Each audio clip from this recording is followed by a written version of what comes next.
túto akciu sme sa pripravovali viac ako 2 týždne. Vystrihovali sme vločky a doma napiekli koláče, ktoré sme neskôr predávali študentom gymnázia. Ako program sme si pripravili živú hudbu, ktorá navodila pravú atmosféru.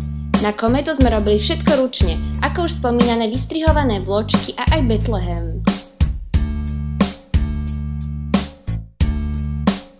Vianočnou kometou sme nielen prispeli na charitatívne účely, ale taktiež sme ucelili vzťahy v triede a navzájom sme spolupracovali.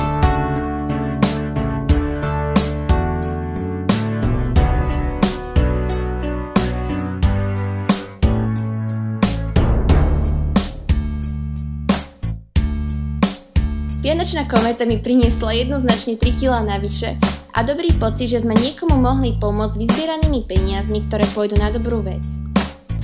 Halleluja,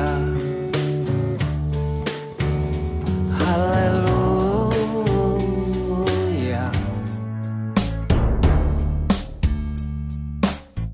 Na záver by sme sa chceli poďakovať každému, kto prispel, pedagogickému zboru a riaditeľstvu gymnázia za to, že organizuje túto skvelú akciu už 15 rokov.